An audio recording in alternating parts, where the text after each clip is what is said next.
Bonjour et bienvenue à l'émission Chrétien comme Christ. Nous sommes heureux de vous retrouver sur notre plateau avec Christine Bonjour. et Nathanaël, Bonjour. ainsi que moi-même. Et aujourd'hui, nous allons parler d'un sujet surprenant. L'enlèvement. Beaucoup de choses sont dites à ce sujet-là, mais nous allons voir ce que la Bible en dit et Christine va nous lire un texte dans Thessaloniciens, je pense. C'est ça, la première épître de Thessaloniciens, au chapitre 4, à partir du verset 13. Paul nous dit « Nous ne voulons pas, frères et sœurs, que vous soyez dans l'ignorance au sujet de ceux qui sont morts, afin que vous ne soyez pas dans la tristesse comme les autres qui n'ont pas d'espérance. En effet, si nous croyons que Jésus est mort et qu'il est ressuscité, nous croyons aussi que Dieu ramènera par Jésus et avec lui ceux qui sont morts. Voici ce que nous vous déclarons d'après la parole du Seigneur. Nous, les vivants, restés pour le retour du Seigneur, nous ne devancerons pas ceux qui sont morts. En effet, le Seigneur lui-même a un signal donné, à la voix d'un archange et au son de la trompette de Dieu, descendra du ciel, et ceux qui sont morts en Christ ressusciteront d'abord. Ensuite, nous qui serons encore en vie, nous serons tous ensemble enlevés avec eux sur des nuées à la rencontre du Seigneur dans les airs, et ainsi nous serons toujours avec le Seigneur. Waouh, l'apôtre Paul est vraiment clair, il parle de ceux qui seront restés pour l'avènement de Jésus-Christ et de ceux qui sont morts en Christ et qui vont ressusciter pour qu'ensemble on soit enlevés avec le Seigneur. Oui, quelle révélation l'apôtre Paul avait justement de ce retour, du fait que à un certain moment, on allait être enlevé, il va y avoir l'enlèvement des saints, l'enlèvement de ceux qui sont en Christ, Oui. de ceux qui sont chrétiens comme Christ, de toutes ces personnes-là, de ceux qui sont morts avant et de ceux qui seront encore en vie. À un certain moment, on va tous aller le rejoindre. Et Paul avait cette révélation quand il décrit cela, c'est comme s'il l'avait vu quelque part. Oui. C'est comme s'il Oui. il dit, regardez, ça, je l'ai vu, c'est ce qui va se passer, c'est comme ça que ça va se passer. Et puis, ce qui est glorieux, c'est qu'on peut dire que nous serons avec lui pour l'éternité. Et finalement, le bonheur, c'est cela. C'est d'être avec Jésus. Et déjà, aujourd'hui, on peut vivre ce bonheur, mais on a aussi cette espérance qu'un jour, on va aller le rejoindre. Et puis là, on sera face à face. Il n'y aura plus aucune séparation, plus rien entre nous, mais ce sera glorieux. C'est pourquoi, ici-bas, on doit vivre cette intimité avec Jésus-Christ, avec le Saint-Esprit. Il nous a donné le Saint-Esprit pour cette intimité. Je vous envoie un autre consolateur qui sera toujours avec vous. Et non seulement ça, mais il va aussi nous enseigner des choses à venir. Et on voit que Paul avait cette intimité avec le Saint-Esprit qui va lui donner des révélations. Et ces révélations vont traverser les siècles pour venir à notre rencontre aujourd'hui. Ouais. La parole de Dieu est une parole de révélation qui nous révèle des choses cachées. Les mystères, l'apôtre Paul parle souvent de mystères, mystérios, c'est-à-dire des choses que Dieu révèle en son temps à ses enfants, dans le temps de Dieu. Et nous sommes dans le temps de la révélation au niveau de l'enlèvement. Et Paul a déjà reçu cette vision il y a 2000 ans. Et puis là, aujourd'hui, il y a comme une effervescence, non seulement par rapport aux événements mondiaux, que Paul ne pouvait pas connaître à son époque, mais qui parfois il décrit dans les Écritures, et ce qui se passe aujourd'hui, présentement, là où nous sommes, n'est-ce pas? Et on voit qu'il y a effectivement un temps pour cet enlèvement. Et nous sommes dans ce temps-là. Dieu nous dit, c'est le moment, c'est maintenant. Préparez-vous à être enlevés.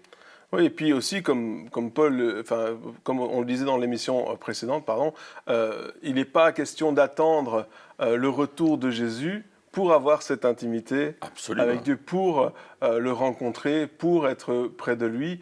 Parce que quelque part aussi, on ne peut pas être un chrétien comme Christ, on ne peut pas être un vrai chrétien dans ce sens-là du terme, si on n'a pas cette intimité avec Dieu. Un chrétien, c'est quoi? C'est d'abord et avant tout, pour devenir chrétien, il faut rencontrer Jésus.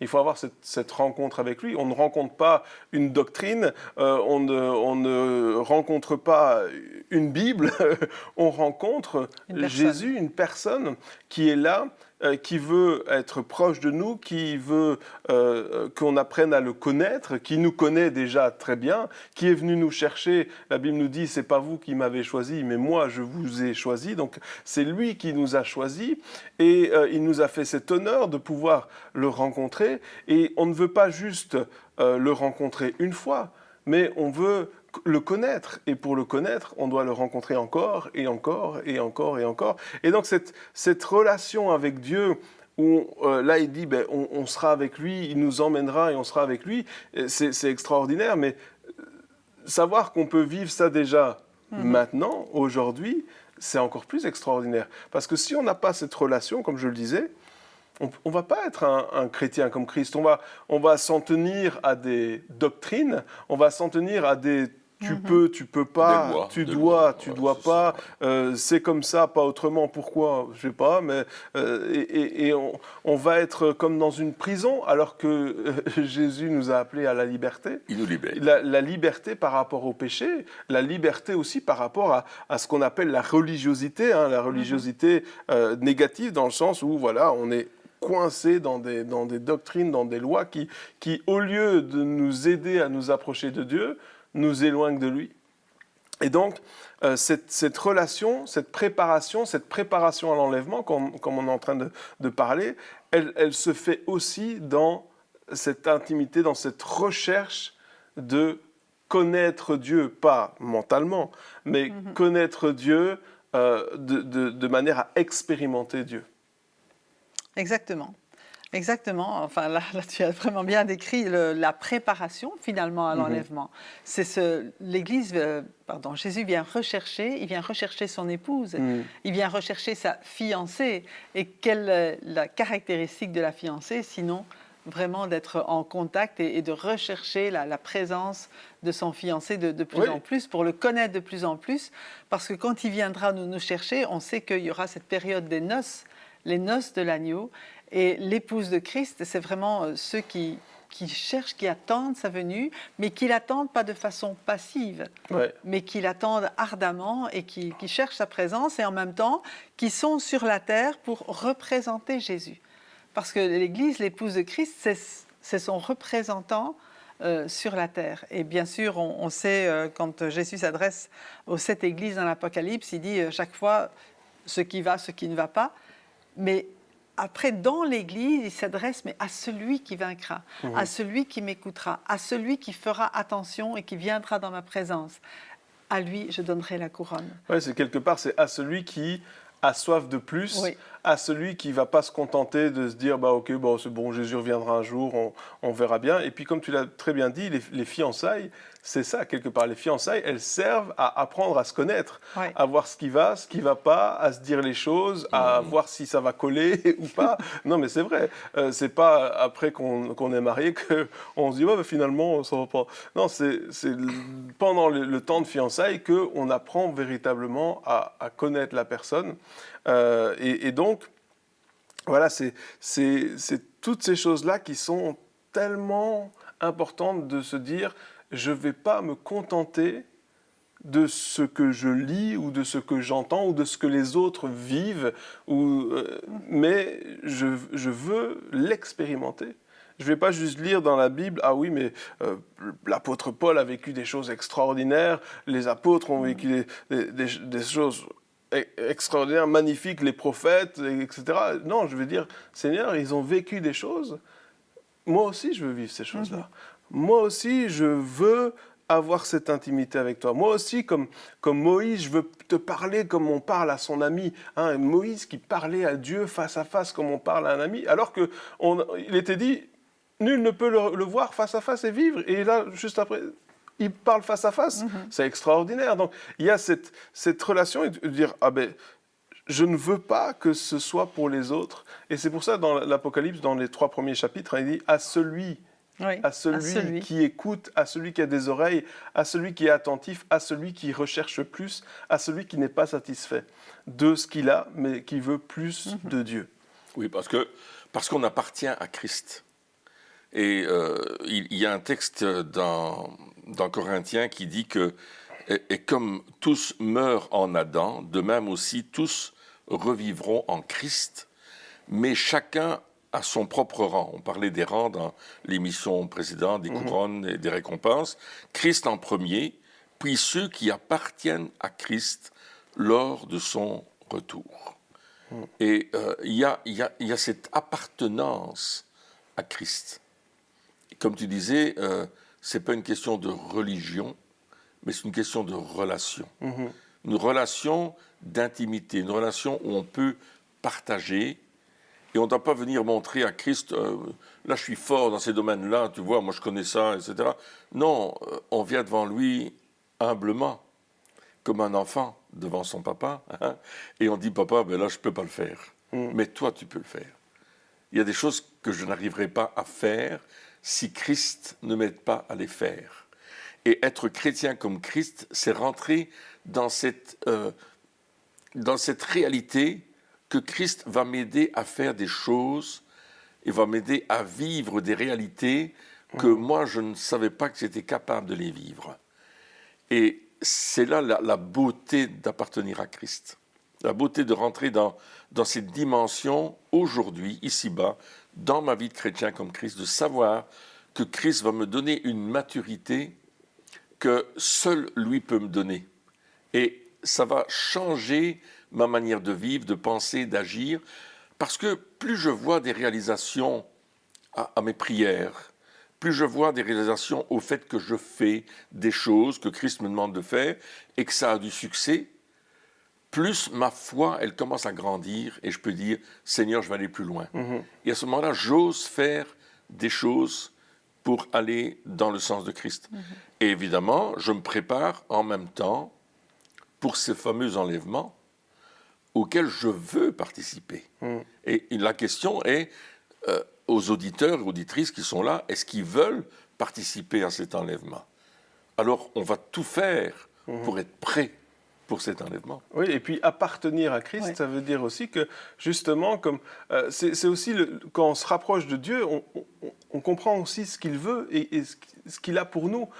Des fois, certains chrétiens se disent « Ah ben oui, mais Dieu m'envoie la maladie, Dieu m'envoie les malédictions, Dieu m'envoie ce genre de choses. » Et je me dis, mais si on a...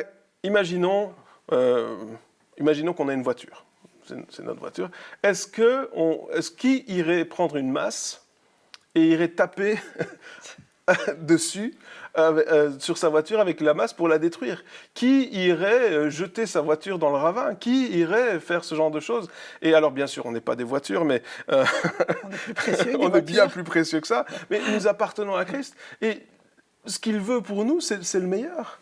Ça, c'est vrai. Et donc, ça nous aide aussi à comprendre que Dieu, il ne va pas nous envoyer des malédictions, il ne va pas nous envoyer des choses comme ça. Et au contraire, si par exemple, on revient avec la voiture, si un jour, eh bien, ma voiture a un problème, mais je vais l'amener au garage pour la faire réparer.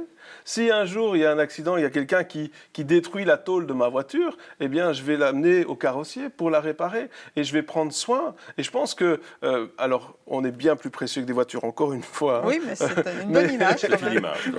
Mais Dieu va prendre soin de nous et le fait de savoir qu'on appartient à Dieu nous donne une meilleure révélation de comment Dieu nous considère. Il nous considère comme ses enfants, on est précieux à ses yeux, et en plus de ça, il va prendre soin de nous. Il n'y a personne qui va, on revient à la voiture, il n'y a personne qui va rouler sur l'autoroute, et puis la voiture dit, il y a besoin de faire le plein, et qui va dire, non, moi je continue, ça va s'arrêter. Non, si je vois que la voiture elle a un manque, je vais m'arrêter et je vais remplir le réservoir. Et comme la Bible nous dit, regardez les oiseaux du ciel, ils ne sèment, ne moissonnent, mais le Père prend soin d'eux, on est bien plus précieux que ça. Dieu va toujours pourvoir à nos besoins, il va toujours être attentif à ce dont on a besoin. Et donc cette révélation d'appartenance à Dieu nous donne aussi de savoir combien il prend soin de nous, et puis les droits aussi que nous avons, enfin plein de choses. Et les devoirs. Et les devoirs. Mais c'est vraiment un privilège. Oui. Hein, la Bible dit aussi, nous sommes son peuple, le troupeau de son pâturage, le troupeau que sa main conduit. Et c'est vraiment un privilège de savoir que nous appartenons à quelqu'un d'aussi bon, d'aussi attentionné et qui prend soin de nous. Mais d'un autre côté, ça nous permet de prendre conscience que nous ne nous appartenons plus à nous-mêmes. Oui, parce que ma voiture, c'est moi qui décide où elle va. Exactement. Et c'est pas elle. Donc ça aussi, c'est vraiment important. Si nous appartenons à Christ, eh bien, c'est lui qui va conduire nos vies et on va se laisser conduire par lui et pas lui opposer. Laisser conduire. Ah, la voiture, c'était pas mal finalement. Pas lui opposer notre propre volonté. Laisser sa volonté venir être faite en nous et à travers nous. Et ça veut dire aussi lui laisser tous les domaines de notre vie. Réaliser, OK, c'est plus à moi, tu m'as racheté, je t'appartiens, mais puisque en plus tu as de tels projets de paix, de bonheur pour ma vie, mais quelle joie de te laisser me dire mais quelles sont tes dispositions, quel est le plan que tu as pour ma vie, et aide-moi à te suivre, viens le vivre en moi. Quand parfois ça paraît trop grand, trop fort, moi je ne suis pas capable, ok, mais c'est avec Dieu, nous ferons des exploits. Ensemble. Ensemble, c'est lui et nous, c'est lui qui conduit, de nouveau, hein, mais en même temps, nous, on participe avec tout ce qu'il nous a donné, avec les talents qu'il nous a donnés, avec les capacités qu'il nous a données, avec les moyens même matériels qu'il nous a donnés. On veut investir toute notre vie pour le suivre et rentrer dans ses voies. Oui, l'apôtre Paul dit dans la première épître aux Corinthiens que nous sommes le temple du Saint-Esprit et que nous ne nous appartenons plus à nous-mêmes, mais à Christ. Et c'est vraiment très, très, très spécial. Ouais, et puis il faut réfléchir à ça. C'est tout un processus aussi de préparation. Hein. On parlait de l'enlèvement, mais réaliser qu'on appartient à Jésus, c'est aussi dire, comme on vient de le dire, faire la place pour lui, faire le ménage chez nous, tout ce qui est de notre volonté, de notre propre volonté, des choses. Alors bien sûr, hein, on a toujours notre raisonnement. Dieu nous a donné notre raisonnement et notre intelligence pour qu'on l'utilise. Gardons cela. Mais on a ce choix de pouvoir lui soumettre aussi. On a ce choix de dire, Seigneur, ok, je t'appartiens. Si je veux être efficace, si je veux que ma vie ait un sens aussi, eh bien, je vais te laisser faire. Et la Bible nous demande de nous préparer. Et c'est notre vie, hein, on est d'accord, on ne se prépare pas en 5 minutes. Hein, c'est toute notre vie où on doit se dire, ok, si Jésus revient aujourd'hui, est-ce que je suis prêt ? Est-ce que ma vie est en ordre ? La question que j'aime me poser souvent, c'est si demain n'existait pas, qu'est-ce que je ferais aujourd'hui ? C'est une bonne question.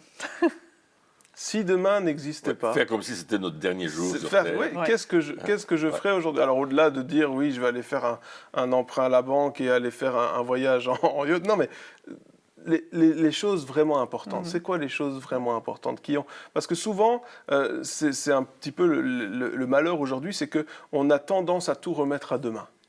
On a tendance à dire, oui, je sais que je dois me préparer, je sais qu'il y a des choses à mettre en ordre dans ma vie, mais je vais attendre demain. Ouais. Je le ferai demain. Je sais que je devrais prier pour cette personne-là, mais je vais attendre demain. Je sais que je devrais lui parler à cette personne parce que vraiment elle va mal et elle a vraiment besoin que quelqu'un lui parle et lui dise les choses vraies, mais je le ferai demain. Mais la vérité, c'est que demain n'existe pas. C'est vrai. Demain n'a jamais existé et n'existera jamais. Aujourd'hui, c'est Aujourd'hui existe, mais pas demain. Parce que quand on arrive à demain, on est aujourd'hui. Enfin, donc voilà. Donc demain n'existe pas. Demain en coiffe gratis. Demain en coiffe gratis. Non mais c'est exactement ça. C'est vrai. On a toujours cette tendance, et c'est pour ça que quand on parle de se préparer, c'est pas demain qu'on doit se préparer. C'est aujourd'hui. Quand on parle de prendre des décisions dans notre vie, c'est pas demain. Quand on parle d'avoir cette intimité plus grande avec Dieu, c'est pas demain. C'est aujourd'hui. D'ailleurs, la Bible maintenant. dit. Aujourd'hui, si vous entendez sa voix, n'endurcissez pas votre cœur. Il ne dit pas demain, si vous entendez, il dit aujourd'hui, maintenant. Plus tard, un jour, éventuellement. C'est le jour, tant qu'on peut dire aujourd'hui, il y a de l'espoir.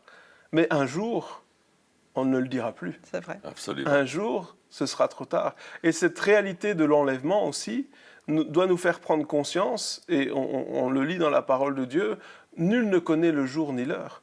Nul ne sait quand Jésus reviendra, parce que bien Jésus n'est pas encore revenu, Jésus va revenir et nul ne sait quand. Alors il y en a qui disent oui, c'est bientôt, oui, mais bientôt, ça fait 2000 ans, très large quand même comme mot. Il y en a qui disent oh, c'est dans plusieurs années, etc. Oui, non, personne ne connaît ni le jour ni l'heure. Ce sera soudain.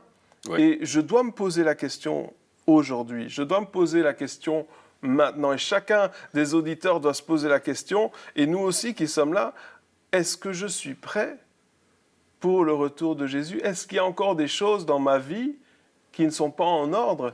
Est-ce que je fais tout vraiment pour avoir cette relation avec Dieu, ou est-ce que je laisse encore certaines choses m'empêcher d'être plus proche de lui? Est-ce qu'il y a encore des choses qui dominent ma vie qui ne sont pas de Dieu? Est-ce qu'il y a encore des choses qui ont plus d'importance dans ma vie que Dieu? Et si la réponse est oui, la décision à prendre maintenant aujourd'hui est de dire, Seigneur, ces choses-là, je veux m'en débarrasser aujourd'hui. Libère-moi de cela. Et Dieu veut le faire. Dieu veut nous libérer de ces choses-là parce qu'il a tellement envie d'être près de nous qu'il est prêt à tout faire pour que nous puissions être près de lui. Oui. Donc ce que ça revient à dire, les domaines qui n'appartiennent pas encore à Christ. Oui. Parce qu'on dit qu'on appartient à Christ. Et il y a certainement des domaines de notre vie à chacun qui ne lui sont pas encore soumis. Et Dieu nous dit, fais-le maintenant, soumets-le. Ouais. Et c'est le moment de dire, Seigneur, il y a tel domaine, il y a certainement que les auditeurs qui sont à l'écoute, les auditrices se disent, ah oui, dans ce domaine-là, maintenant il faut que je fasse un effort. Fais-le aujourd'hui, fais-le maintenant, fais-le présentement, là où tu es, en disant, Seigneur, je te soumets ce domaine-là. Il y a peut-être des pardons que tu dois donner, peut-être des réconciliations qu'il faut avoir, peut-être tu dois aller voir des personnes que tu n'as pas été voir alors que Dieu te l'a demandé, et peut-être faire des dons que tu dois faire, que tu ne l'as pas fait, que ce soit financier ou matériel ou de la nourriture ou des choses comme ça. Il y a des choses à faire maintenant, parce que le temps il passe très vite. Et il y a des choses que tu dois faire aujourd'hui, maintenant, ou bien que tu as fait dans ta vie, et puis ils ne vont pas se répéter. C'est maintenant qu'il faut le faire. Ouais. Après, tu n'auras plus l'occasion de le faire. Et ça, c'est tellement rapide, ça change tellement vite, que c'est maintenant. Quand tu as la décision à prendre, c'est maintenant. Et il faut le faire tout de suite. Oui, il est dit qu'il faut racheter le temps parce que les jours sont mauvais. Donc, racheter le temps, ça veut dire arrêter d'attendre, arrêter d'être paresseux. Et il faut dire les choses comme elles sont. Aujourd'hui, il y a cette tendance à être paresseux, à se dire, bon, on a le temps, j'ai le temps, je vais me reposer parce que, voilà, moi, j'ai besoin je dois me reposer. Alors que il faut racheter le temps. Il faut dire maintenant, Seigneur, voilà, peut-être en toute simplicité, vous pouvez prier, vous pouvez demander à Dieu en toute simplicité, disant, Seigneur, tu vois, de ce domaine-là dans ma vie, là, j'y arrive pas. Là, vraiment, j'ai du mal. Aide-moi, s'il te plaît. Je veux m'en débarrasser. Et pour m'en débarrasser, Seigneur, aide-moi à être plus près de toi. Parce que finalement, on réalise, des fois, on se dit, si je veux être plus proche de Dieu, il faut que je me sanctifie davantage. Et c'est vrai. Mais ce qui se passe en réalité, c'est que lorsque nous nous approchons de Dieu, nous avons un besoin de sanctification. Ah oui, c'est l'inverse qui se passe. C'est de dire, Seigneur, je m'approche de toi, et puis Seigneur dit, ah oui, mais ça, il faut, ok, je vais l'enlever, parce que tout d'un coup, je commence à avoir facile à enlever ces choses-là. Et hop, j'enlève. Et puis je me rapproche un peu plus près, et puis je vois, ah oui, il y a encore ça, et je l'enlève. Et c'est cette proximité avec Dieu qui va faire qu'on va avoir ce désir de sanctification. Et pas l'inverse, parce que lorsqu'on essaie d'abord d'enlever les choses avant de s'approcher, eh bien, c'est par nos propres forces. C'est vrai. Et ça rejoint cette phrase de la Bible qui dit « Soyez saints comme votre Père Céleste est saint ». Ça veut dire que c'est mon papa. Ouais. Hein, c'est pas un Dieu lointain qui me regarde de loin, du haut du ciel, et puis qui qui me regarde avec une grosse voix et qui me parle comme ça. Non, c'est mon T'as papa. oublié les effets spéciaux Oui. et les tonnerres. C'est mon papa. Donc, plus je vais être près de lui, plus je vais le regarder. Papa, c'est le modèle. Ouais. Le papa, en général, c'est le modèle. On regarde, mon papa, il est grand, mon papa, il est fort. Ouais, et puis tu dis, connaît tout. soyez saint comme il est saint. Et comment je peux savoir comment il est saint Si je vais près de lui. si je vais pas près de Exactement. lui? C'est Il ça. est mon Et modèle. Je dois 2 aller près de lui. Corinthiens 3,18, nous tous qui le visage découvert, contemplons comme dans un miroir le visage du Seigneur, Ouais. nous sommes Transformés, transfigurés, ouais, de c'est gloire en plus gloire, transfigurés de gloire en gloire à son image, comme par le Seigneur qui est l'Esprit. Donc c'est lui aussi qui vient faire cette transformation dans nos cœurs, qui vient rendre nos cœurs de plus en plus semblables aux siens, pour qu'on puisse effectivement lui ressembler et refléter sa gloire. Mais la sainteté, juste, tu viens d'expliquer, c'est d'aller dans cette gloire, la recherche de la gloire que Dieu La a présence sur lui. glorieuse de Dieu, Exactement. c'est C'est ça. Et plus on va être dans cette gloire, plus on va lui ressembler, on va devenir comme Christ. Finalement, la sainteté, c'est la conséquence du fait qu'on s'approche de Dieu. Exactement. C'est pas l'inverse. C'est pas Non, l'inverse. c'est vrai. Ça commence bien C'est sûr vrai. à demander pardon, etc. Mais cette sanctification, elle est une conséquence directe d'un homme, d'une femme qui s'approche de Dieu. Et là, waouh, ça change nos vies et ça remet les choses en place dans notre cœur. Et la repentance suit l'approche de Dieu. Ouais. Même dans l'Ancien Testament, Dieu demandait à son peuple de venir dans sa présence dans la joie. Et après cette joie-là, il y avait un temps où Dieu disait, OK, il y a ça qu'il faut mettre en ordre, il y a ça qu'il faut mettre en ordre. Comme Job, lorsqu'il a, dans Job chapitre 42, à un certain moment, il disait, mon oreille avait entendu parler de toi. Ouais. Donc, il ne connaissait pas Dieu. Et puis, il dit, mais maintenant, mon œil te voit. Et la phrase d'après, c'est pourquoi je me repens dans la cendre, etc. C'est vrai. Donc, il dit, lorsqu'il s'approche de Dieu, lorsque finalement, au lieu d'entendre parler de Dieu, il le rencontre, alors il peut le rencontrer, et juste après, il dit, je prends la décision de me repentir. Alors que pendant tout le livre de Job, c'est 40 chapitres, c'est beaucoup, tout le livre de Job, selon Job, il n'avait rien à se reprocher. Ouais, c'est vrai. Mais au moment où il rencontre Dieu, là, il se dit, ah, ok. Ok. Là, le C'est standard. plus la même Et des fois, c'est vraiment ça, c'est de dire, ok, on va aller à la rencontre de Dieu, ça va être extraordinaire, et ce qui va suivre le sera également, parce que la repentance est extraordinaire, c'est pas négatif la Non, c'est une repentance. purification, La repentance, ouais. elle amène au salut, la repentance, elle amène à aller encore plus près de lui. Ouais. Donc quelque part, le fruit de la repentance, c'est encore plus d'intimité avec Dieu, et on est de plus en plus prêt pour l'enlèvement, on est de plus en plus, on se dit, nos buts dans la vie changent, nos intentions changent, notre attitude aussi, etc. Donc toutes ces choses-là changent, et c'est extraordinaire de pouvoir simplement s'approcher de Dieu et savoir, et ça c'est tellement extraordinaire de savoir que Dieu a bien plus envie d'être près de nous que nous n'avons envie d'être près de lui. Ouais. Donc, des fois on se dit, ben non, peut-être Dieu il n'a pas envie. Non, non, Dieu il languit après le fait que nous soyons proche de lui, nous ayons cette intimité avec lui. Et je vous encourage vraiment à rechercher cette intimité avec Dieu, à se dire, Seigneur, je m'approche de toi tel que je suis, et laissez-le parler à votre cœur, laissez-le toucher votre vie, et vous verrez, ça va être extraordinaire. Eh bien, chers amis, merci de nous avoir suivis encore durant cette émission, et on se revoit très bientôt pour la suite. Au revoir.